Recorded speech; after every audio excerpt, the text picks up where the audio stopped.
Let's talk about bus fares. So do you think the government was wrong to increase the £2 fare cap? Now, the government had some big choices to make. The current fare cap was going to expire, and it made a decision about the way in which that cap would operate in the future. So I understand the reasons the government made, but also it's really, really important that here in the West Midlands, for passengers who use the buses regularly, the weekly fare, the weekly pass remains at £18 and the monthly pass at £64. And where I've been able to have an impact and influence on fares, we've been able to keep them at that level. Yeah, so if you do bring the buses back under public control, will you cap fares at £2 as Andy Burnham has done in Manchester? Well, we need to look, it's likely to be a couple of years before we have franchising. So I will be looking to cap fares at that point in time.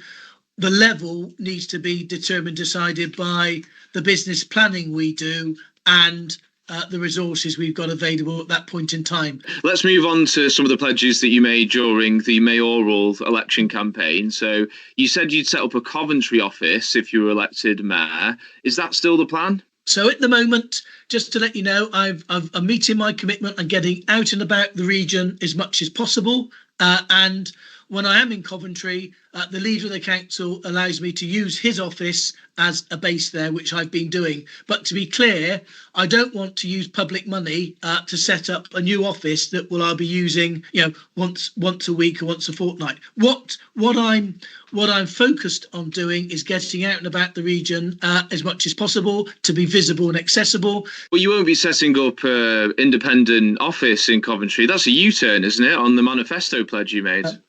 No, I said I wanted an office in Coventry, and that's what I'm doing. But I would rather work in the way we're working now, flexibly and with more agility, than incurring tens of thousands of taxpayers' money in an office, working in an office where I'm not visible and I'm not accessible. Okay, all right. You backed plans to bring a gigafactory to Coventry Airport. You touched on it just then. But there's still no investor. Why is there this struggle to find an investor for this site? We've made enormous progress on the investment zone in Coventry, Borden and Warwickshire. We've allocated £2 million to support the supply chain so that when that investor is attractive, they're best placed to secure work. And we've just approved £20 million to support a power supply into that site, so it's almost like plug and play. It's ready for the businesses that we attract. Many conversations are going on with potential investors, and they're very, very they're progressing well. And as soon as we're ready to make an announcement, you'll be the first to hear. But I'm really pleased with the progress.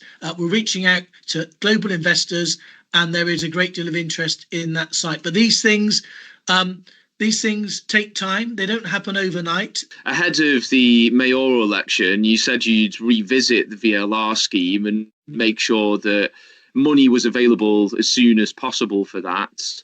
We're yet to see a demonstrator track here in Coventry city centre. So, have you revisited this VLR scheme and what have you found?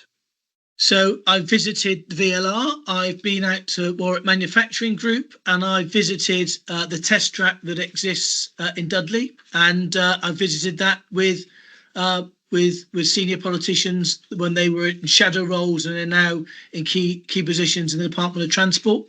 There's a keen interest in the technology and what it offers, and my understanding is there's going to be a test track laid in Coventry City Centre in the new year, and that will give us valuable information and data about its wider application. Do you think this will be up and running? Will there be a VLR, taking passengers to and fro by the end of the decade?